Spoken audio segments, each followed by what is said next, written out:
down, he reached into a bag and pulled out a board. And he opened this board, and I noticed it was a game. It was Monopoly. And he said to me, oh, pick a character, whichever character you like. So I looked down and I thought, actually, the top hat. I quite like the top hat. That would be lovely. So he said, do you know, your parents have done you a very big disservice in life. And I said, oh, really? What do you mean? He said, they informed on you.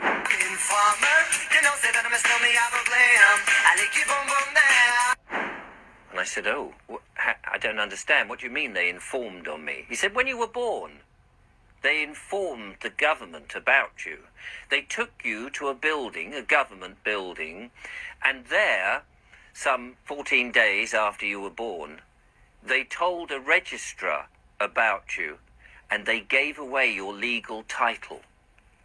And I said, I don't really understand what you mean.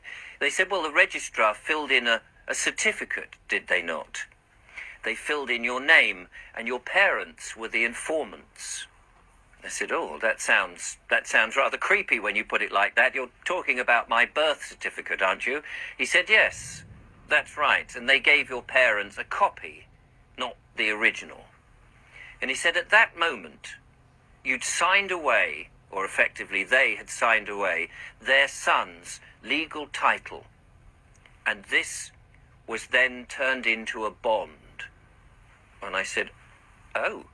He said, you see, the thing is, at that moment, your legal title on this certificate became a trust fund.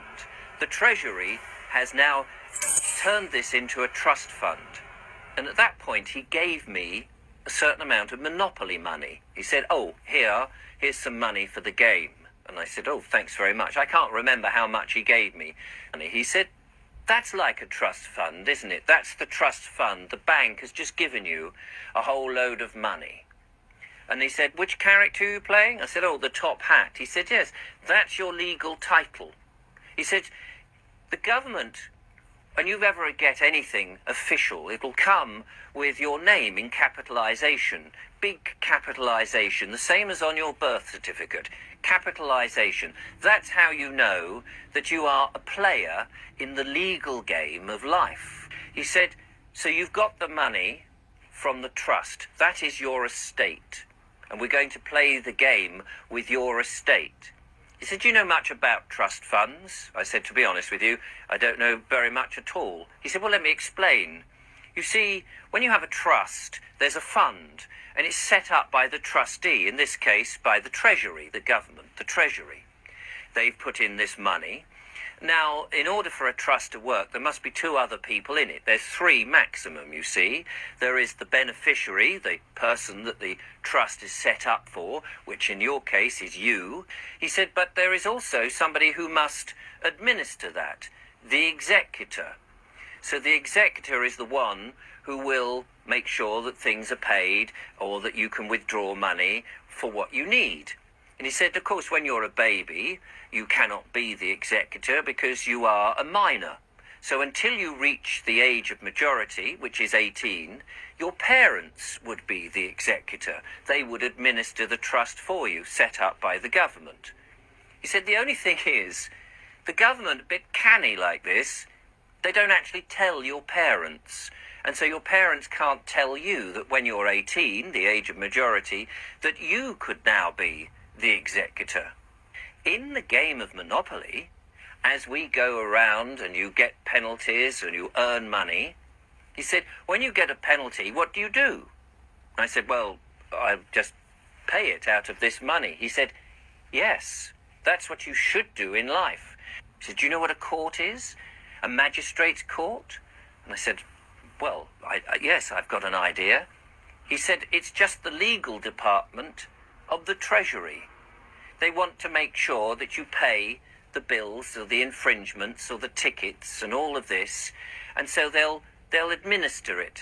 So they'll have a convener, which they call a judge, at the magistrate's court, because all court sessions, all legal things start in a magistrate's court. I said, oh, yes. And you'll be summoned there. Now, of course, if you know that you're the executor, you can just tell them to say, well, just pay it out of the trust fund. But you don't know that, so you end up going to court. And the first thing that happens at court is, of course, they will say something like, for the record, state your name. And this is where the trick is played on you. Because you don't know who you are, you will say, my name is Richard Vobes. And at that moment, they've got you. Because effectively what's happened is you've said, I'm the top hat, or the dog, or the train, or the iron. You've become the player of the game. You've become the fiction. Because their world can only work on the fiction. A real living man cannot enter a real court. They cannot deal with you. They will, in fact, have a checkbook ready to pay should you announce who you are. Of course, most people don't, because they don't know, because this is the greatest secret. I said, wow. He said, but they won't like it, and they will do all sorts of things. They will use threats and menaces and potentially try and arrest you and do all sorts of things because they need you to become the legal persona, the legal person, not a real living man, not the executor. They want you to be the top hat, and then they can play the game against you. So you have to resist at all times, because you are a living man. You are the executor. You didn't ask them to set up the trust. They set up the trust. You're just there to administer it, because you are the executor.